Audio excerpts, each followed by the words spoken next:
to the Tin Shed this afternoon. Thanks Thank for you, coming Gemma. along. We're just talking today about conservation issues, and you know a lot about plants, and you've got a really good knowledge of plants. Can you just tell us a little bit about yourself and your background and how you've been working with conservation? Sure. Yep. Well, I used to work at Landcare Research on weeds, and then moved to Lincoln University more recently, and have been spending quite a lot of time, more and more time, in fact, looking at weeds. Anybody who's interested, like myself, in native plants as a plant ecologist becomes more and more aware as we get out there in the wild about the increasing encroachment of weeds onto these habitats and the increasing competition that native plants are getting when they try and make do in these small reserves that they're now stuck in. So, it's become it's a really difficult and challenging area of scientific research, and it's also something that's, as you'll hopefully already know, really, really important for what New Zealand is going to look like in the next 50 years, in the next 100 years, what our grandchildren are going to see when they go out there into the wild. So what are some of the key things that ecologists and conservation people are concerned about weeds? What is it that's such an issue? Yeah, we do harp on about weeds a lot, and a lot of the times the plants we're talking about are popular garden plants, and so it's not always a message that people want to hear. But when you look at the bigger picture, you find that even now New Zealand has about just over 2,000 species of native vascular plants, or plants with plumbing in them, not like the small things, and we have about the same number of wild exotic plants now, which is just really alarming. So already we have just as many exotic wild plants out there as we have native plants, and as an ecologist who's been studying this, we also quickly learn that there are more and more coming, and this is only going to be the beginning of the invasion. And so very soon, maybe in let's say 50 or 100 years, we may have twice as many exotic wild plants as native plants as species in the country, and it's just a really alarming fact. And so that's why we harp on about weeds. There's a lot of native values that are threatened by weeds right now, which we can talk about in some depth if you like, but there's also the future to worry about, because it's only going to get worse in the future if we don't take responsibility for our gardens now and for our weeds and try and hold back the flood. Yeah. So, and a lot of information is out there for gardeners, or sometimes, as a home gardener, you might feel that a lot of the weed issues are directed at you as a gardener. As a gardener, what can we do, or what choices can we make, or are there out there for us to help stop the spread, so to speak, of these bad weeds? Yeah, maybe I should just step up a little bit. We focus on gardeners quite a bit in our publicity around weeds, because the majority of weeds, about 70% of the weeds that are currently being controlled by the Department of Conservation, by regional councils, by forestry industry, are coming from gardens. They originally were brought into the country because they're pretty ornamental plants. They really are attractive, glorious plants, but they've got out of control. They've jumped the garden fence. They're scuttling away, and they're just too common now, and they're causing quite a lot of problems. So that's why it all comes back to gardens. And so there's a lot that gardeners can do if they garden responsibly, if they know what the weeds are. Don't harbour those criminals, but instead look after the nice plants. Then there's a lot to do. But I guess the biggest thing they can do is just be aware of what the local weeds are. Keep an eye on what their own garden plants are doing. Make sure they're not jumping the fence and growing along streams or roadsides nearby. And be part of the solution, not the problem. Yeah. I know my role too as a job, often you see garden dumping. Dumping, yes. That's one of the. Sometimes it's a bit of a culture to break down. That's right. And that's how I find a lot of the weeds that are in your garden get out into the garden. That's right. Yeah, and it's most gardeners and most garden plants are I guess most gardeners are wonderful people, and most garden plants are wonderful plants. They sit where they're put. They look beautiful, and they behave themselves well. It's just the minority of the minority of the gardeners and the minority of garden plants that are really the issue here. But in terms of garden dumping, that's one behaviour that really is quite irresponsible. And if you take your garden waste, compost it properly. Don't just throw it into the nearest reserve or over the fence into the nearest river or so on. That's how weeds move. And there are weeds out there in New Zealand, major weeds like wandering willy or tradescantia, that doesn't even set seed. It's been almost entirely moved around the country by gardeners dumping their weeds. It's just, yeah. I see you've got an array of plants here. Oh, yes. What would you like to tell us about these particular ones? So on my way over here today, I just called in at an area of the Port Hills in Christchurch and just pulled a few of these wild weeds out from around. These are the kinds of plants that we're becoming more concerned about. Some of them are widespread weeds, some of them are weeds that are starting to become a problem. And so I figured I'd just grab a few of them, we can talk about them. So yeah, that sounds great. I'll just grab a random one. Blah!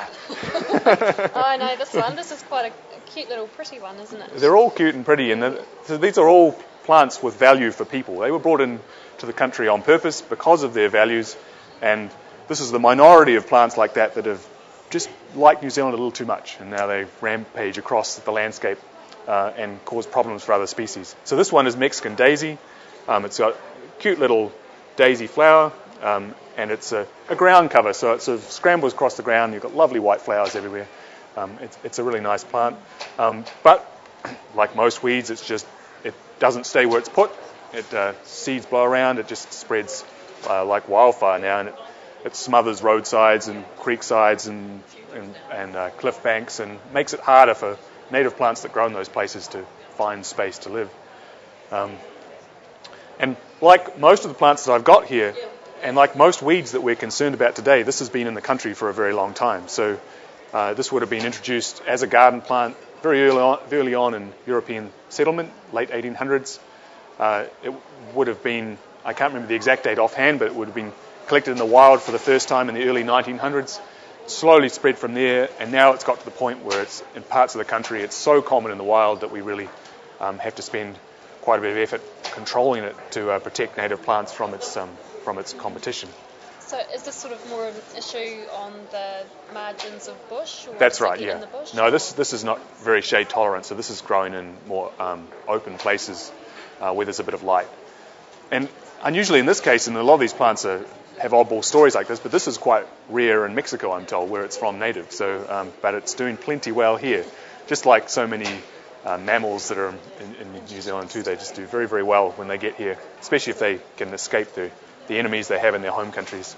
So that's Mexican daisy. It's something that if you have in your garden, there are plenty of excellent alternatives to this that are perfectly safe. And as Helen Braithwaite talked about, yes, the Plant Me Instead book has some excellent alternatives to weeds like this that are just as pretty, but will behave themselves in the garden. Yeah. So I'll pick that up later. As a problem, as you know, some of these plants, they don't just spread from seeds, but small cuttings will also grow. So maybe I'll pick one of these up from the pile here. No. Oh, Yeah. So I'll find a white flower. This used to be called Wandering Jew. Now it's called Wandering Willie or Tradescantia, and it's another old-time popular garden plant. So this would have been a popular plant with our grandparents, and it's still found in gardens today. It's got these pretty little white flowers. So have you heard the story about the tooth fairy for the little kids? No, I haven't, no. Pull out the little flowers, and it's called the tooth fairy brush. Really? That's what I've been told. Tooth fairy brush. Is it that one? I might be wrong. Oh, well, anyway. This was the one I just mentioned before. It's interesting. It flowers, but it doesn't set seed in New Zealand. It's from Brazil and other parts of tropical South America naturally. It does very well here. But we don't seem to have enough genetic material in the country for some reason or another. It doesn't complete its life cycle and set seed. But every little piece, like if I break off a piece like this, that little piece there, if it got thrown over a fence or washed down a river, would start a whole new colony of Tradescantia. So it's really successful. And the other part about Tradescantia is that Rachel Standish, who was an ecologist up in Massey University in the North Island, did quite a bit of work on this to demonstrate its impacts on native forests. This is shade tolerant. Unlike Mexican daisy, it will spread into forests and carpet the understory of native forests, as you may have seen. And native trees and shrubs have a really hard job getting through this carpet of Tradescantia that covers the forest floor. And what Rachel was finding was that you have to be quite a successful big-seeded native plant to be able to push through this thick evergreen shaded layer of the carpets of the forest floor. And there are a variety of other herbaceous plants like this that spread into our forests effectively cloak the forest floor with foliage, and the native trees and shrubs that aren't used to this just really have a hard job getting their seedlings to get through that extra layer of competition, and very well may reflect itself in the future composition of native forests if we don't get these things out. So, is this quite a hard one to kill? Yeah, that's true, actually. That's a good point. So what do you do with these things if you have this in your garden, and you very well might, is how do you get rid of it? And this, because it grows from a little piece like this, it's very hard to kill. So you just throw it in a regular home compost, and it won't die. And then you mix the compost back into the garden, and poof, there it is again. This is the kind of plant that you really should take as garden waste to a proper refuse station like the city council runs, and they have a much more high temperature composting system that will kill this plant. If you are out in the back blocks and you don't have the opportunity to do that, the other possibility is to put it in a big black polythene bag and let it cook itself in there for a year or so. But it takes a while. Or of course you can resort to herbicides, and there are herbicides that will kill it if that's your thing. Yeah, so that's Tradescantia. Would you like to see some more? Yes, please. All right. Ground cover seems to be quite an issue for some of the weeds. Like that seems to be what do you call it? What they do. They do other things. That's right. Yeah, so weeds have all sorts of impacts, and the more ecologists study them, the more kinds of impacts that they find. And so one of them is just obvious. It's like I call it green asphalt. You just carpet an area with the weed, and it causes thick shade on the ground, and nothing else can push through it. So, and they compete for the water, they compete for the light, they compete for the nutrients in the soil. They're so successful that they just edge everything else out. But there are other kinds of weeds that do different things. There's a North American, a weed of North American forests called garlic mustard, and a recent study by ecologists has found that it does something different. It actually poisons the mycorrhizal fungi in the forest soils, and it's mycorrhizal fungi that provide water and nutrients to the trees there. And so when garlic mustard invades those forests, it carpets the understory of the forest, but it also kills off those fungi, and so the tree growth slows quite substantially because their mutualistic fungi in the soil are being killed. So it's not just obvious green asphalt problems with weeds, but there's also these quite subtle and unusual impacts that they can have when they become common. And is that in New Zealand? As far as I'm aware, it hasn't caused any real trouble yet. But that gets us back to another story, that most of these weeds will sit tight for quite a long time before they start to become a problem. It takes a long time. If you're a small weed and you make a few seeds and they go a few meters a year and it slowly creeps out, it takes a long time to become a common plant in a country like New Zealand. Big and rugged and exciting. So they're not all ground cover, so let's pick one of these lovely things. This is a vine. This is banana passion fruit. I've got a bit more here with a fruit somewhere. Is there fruit on that bit? There we go. Yeah. Closely flowers there. Here's our fruit. So we're not quite the right time of the year for this to be glorious. It's a really attractive flower when it's flowering, as you've seen. So it's a passion fruit. It makes tasty little fruit. This is an unripe one. It becomes nice and bright yellow when it's ripe. It's really tasty. Possums like it, so possums are one of the problems now. They disperse the seeds around. And the flowers are this glorious tubular pink, but I guess there's one just starting to open here. But it's just a really attractive flower. It's obvious why it was brought into the country. It's a really elegant plant. But, of course, it's a weed. It's found all over the place now.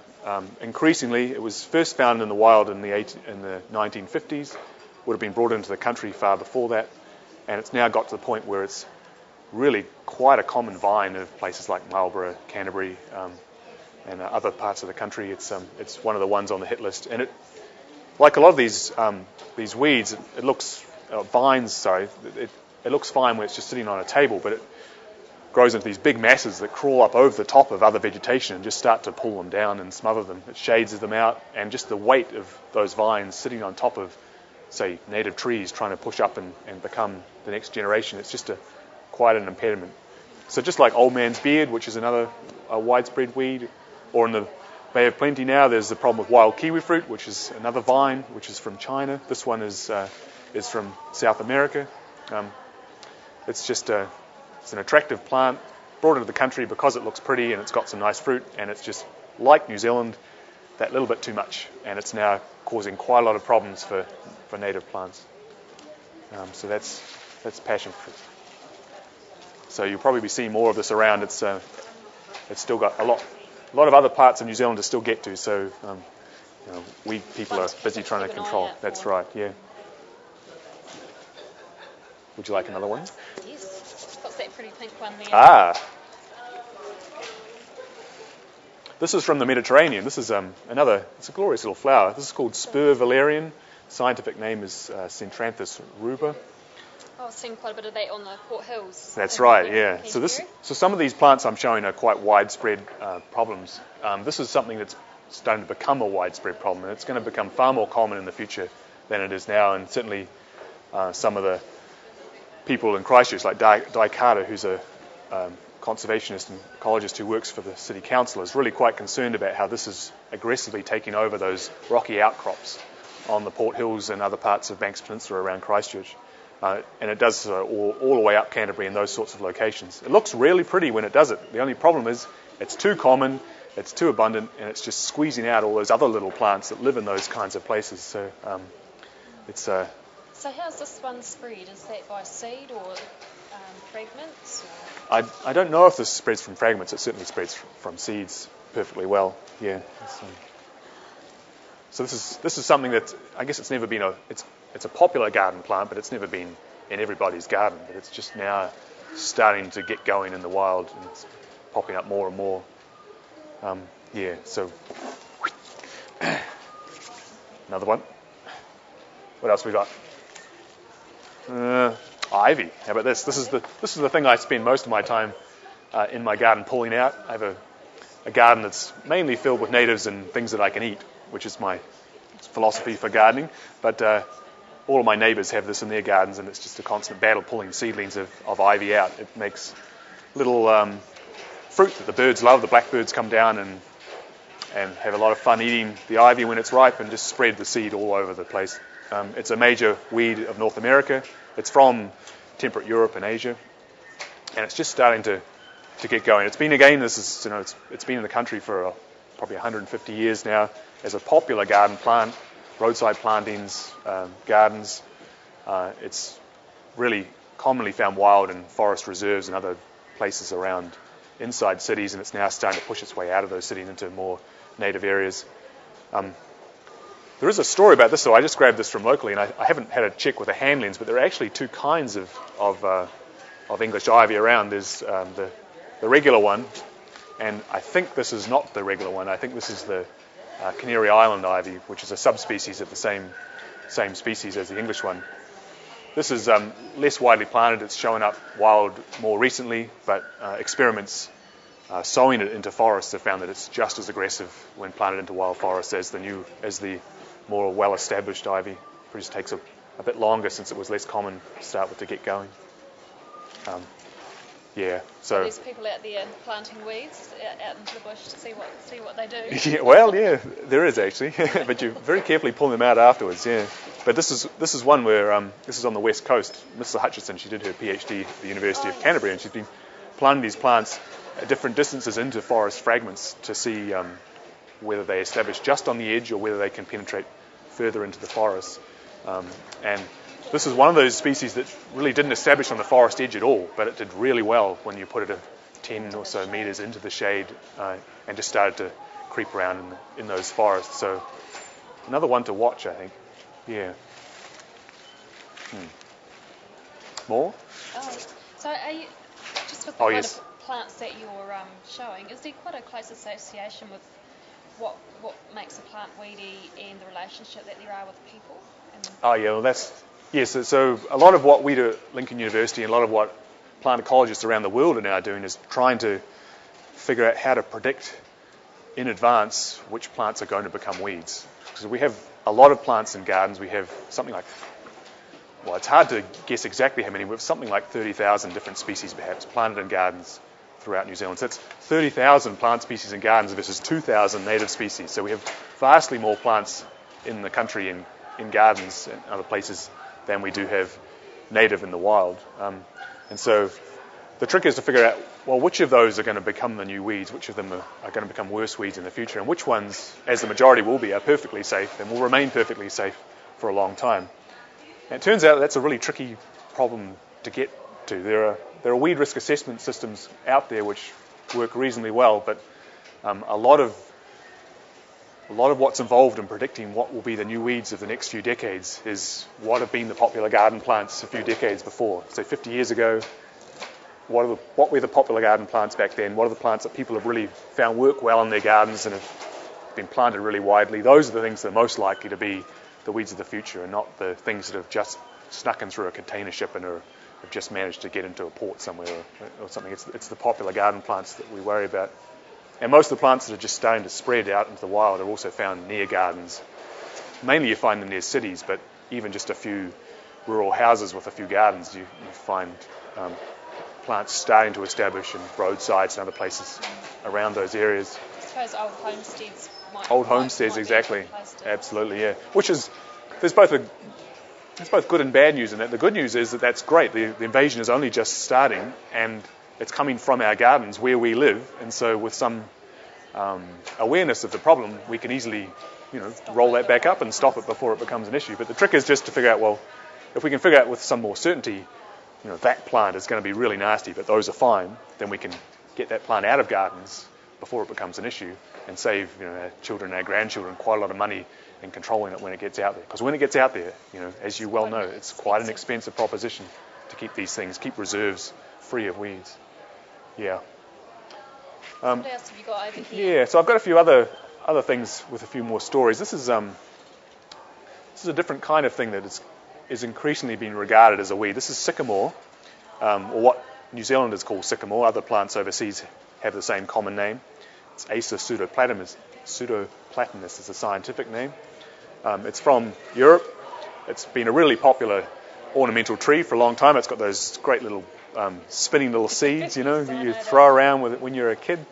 So it's wind dispersed. It makes lots of seeds. It's been a very popular tree for a long time, and it's got to the point now where you find wild ones pretty much all over the show. Banks Peninsula especially, Peel Forest in inland Canterbury, but throughout the country you start to find this really commonly. I'm in a local community weeding group for my neighbourhood, and there's a local reserve called Ellerslie Clark where we pull out weeds and try and keep it nice and tidy, and this species is by far the most common species we have to pull out. Ivy would be the second one, but this one, there's just seedlings of this, thousands of seedlings we've pulled out over the years. It's a tree, so this gets to be a big tree, and so this can really become so does this part one of the forest. outcompete our natives as well, or what does We're not entirely sure. So in scrubby margins around, say, Peel Forest, where this has become quite common, it becomes quite a common tree. It'll be one of the commonest trees in those scrubby areas as they become forest, probably. It's going to take a while to find out. It doesn't show, as far as I'm aware at least, it's not as good at penetrating into thick, evergreen, intact forest, but in treefall gaps and in open areas where the seed source is around, this will be a pretty competitive and a fast-growing tree that will compete with native species as they try and replace the older generation of trees. So, yeah, in some ways it's common enough now that, and it's spreading alarmingly quickly, that it's prudent, I think, to try and roll it in if we can. It'll be harder to pull back if we don't act soon, but it's really hard to know for certain what the ecological impacts are going to be until it becomes common. But by the time it's common, it'll be too late to stop it. And so, see the dilemma we're in. Yeah, it's a glorious tree again. They're all really fantastic species, but just a bit too common. Yeah. Which gets me to just maybe one other one I was going to mention, which is this one. Looks like a native. That's right. So this, unlike everything else I've shown you, it's another garden plant, but this is New Zealand Nio, or Myoporum latum. It's a common coastal native. It's got little white flowers, and it's really nice. If you hold the leaf up to the light, it's got little yellow spots in it. And it also has the potential downside as a garden plant that it's terribly poisonous, so don't eat it. But it was and still is a widely planted, popular garden plant in California, would you believe? So when I go over to California, I'm really quite amazed to see how many native plants, cabbage trees and flax. New Zealand flax is really popular over there in gardens at the moment. And this thing is one of the most common plants planted along roadsides in Southern California. It's New Zealand Nio. So, and it's been like that for decades, and now it's become a woody weed. It's one of the top woody weeds over that area. It's invading wetlands and the wild areas throughout California. So it's not just overseas plants that are planted in gardens in New Zealand that have become problems here. It's also our own native plants that have become popular garden plants overseas that are starting to become an issue for wildlands over there. So Pūtakawa is another one. Pūtakawa, which our New Zealand Christmas tree, is becoming quite an aggressive weed in South Africa. So Cape Town, yeah. So that probably gets to the bottom of my heap, except, of course, this one. Oh, that's not a weed, is it? That's right. My mum's got that. Yeah, everybody has this. It's a nice plant. This is Agapanthus. Great in floral Yeah, arrangements. I'm sorry, I didn't get a particularly good specimen. It's the place where I was looking. The flowers are all about done, but there's little capsules with little seeds in them. And this is one that it's a nice looking plant, and New Zealanders love this plant mostly, and it's just becoming common in the wild. And so, as an ecologist, I'm still not entirely certain whether I would jump up and down and scream about this plant, but certainly in parts of the country, in Auckland and so on, in wild areas, cliff banks and things, it just is becoming a very common plant. And when this becomes a very common plant, it means that the other plants in that area are no longer very common, and it can squeeze out natives. There's one thing, I've been involved in surveys of roadside weeds, and you know when a house is coming up. A few hundred metres before the house, you start to see Agapanthus on the roadsides. It's a very fast-spreading species, so we probably need more ecological research on its impacts on wild areas, but it's certainly spreading fast, and quite well might be something that we're going to be seriously worried about in the future. Again, though, a very popular plant in the gardens, widely planted, and it just likes New Zealand that little bit too much. So it's quite weedy up in the North Island. What do you say when people kind of say, well, you know, the South Island, different climate? Yeah, A well, lot of these plants, that's we're right. kind of immune. Is that what you're finding in your studies, or is it just because our climate's cooler, it might take longer for some of these Well, weeds yeah, to become weedy? Well, Auckland is known as the weediest city in the world, and you go to Auckland and there are twice as many exotic wild species in Auckland as there are natives, at least. So every year there are more, and 10 or more species are found each year in the wild, new, and it's just constantly building up in Auckland. But Christchurch isn't that far behind. If you look at the main cities in New Zealand and look at how many wild species, exotic species, have jumped the garden fence and spread into the surrounding areas, last time I looked, Christchurch was ranked number 2 behind Auckland, and so it's different species often, but it's still got a lot of species coming out of gardens. Plus, as you say, things spread a little bit slower in Christchurch. We get frosts in the winter. It's a bit drier. It's a bit of a harsher environment for plants to get established, and there's a lot less forest around and scrub native areas for things to get established in, because it's been drier and easier to burn, and more of an English city and so on. So, plus with climate change warming up the South Island in the future, all bets are off. I wouldn't be surprised if more of the Auckland weeds start to show up in Christchurch, and in fact some of them already are. Yeah. In fact, I just noticed there's another one here too. Look at this. This is a good example of things that we think are safe, and then they're not. This is Chilean mayten. It's a Chilean or southern South American temperate tree. It spreads from suckers, so you have one tree and then you can have a whole room full of trees with trunks eventually, because it grows up from its roots. We thought this was safe, and then Joe Cartman from the Christchurch City Council started to find seedlings around. So we only had one sex of the species growing widely, and then in the area where he was at, there were both sexes, male and female trees. They're different, and as soon as you got males and females together, it started to set seed. So this is probably another one to watch. It really fills in space because it grows trees from its roots and just spreads out. So with this setting seed as well, it should be able to spread much faster. So things like this that we thought were safe, all it takes is for some little ecological quirk like that to happen, males planted with females, and away it goes. Could that be stopped by maybe only recommending people to plant one. Oh, absolutely. species, That's or- right. Exactly. Some plants are like that. And phoenix palm, which is another really popular New Zealand plant that's becoming a bit too common in the wild now around cities, that also has male and female trees. And if we just planted one of them, problem solved. Is it easy to tell the sexes of the trees, or is it only when they're flowering? When they're flowering it is, yeah. But certainly nurseries who will be selling these things can grow things from cuttings and will know what the sex of the plant is they're selling. So there's a lot we can do quite easily. Yeah, I could ramble on about stories for a long time. Of course, there are more than 2,000 species we can talk about, so it could take days. So it does all sound a little bit like doom and gloom, but what can we do as gardeners, or what kind of key message do you think we should take on board or consider when we're gardening? The thing I would say to gardeners is, and I'm one of them, is to know the weeds of the area, don't have them in your garden, and just think a bit bigger than your garden. So think about the consequences and the ecological consequences of what you put in your garden for the surrounding areas. So if you've got a plant that's getting a little too aggressive, remove it, I'd say. Of course, natives are perfectly good plants too, and I'm always happy to see more natives in gardens, but there are a lot of really glorious exotic plants as well with beautiful flowers, and the roses and things. They're all usually perfectly safe. So know what the local weeds are. Don't dump garden waste in local wild areas, and that's really it. Pull out the weeds, plant something pretty that's safe. It doesn't sound too hard. It doesn't really. Just a bit of awareness and taking a bit of responsibility for what's planted or what was in the garden when you buy a house, because people just buy a house and keep what's in the garden already. Doesn't take much. And as you're well aware, there are lots of really nice leaflets and brochures and websites that you can go to. You go to Weed Busters, type up Weed Busters, one word, in Google. They'll have all the information you need to figure out what the weeds are of your area.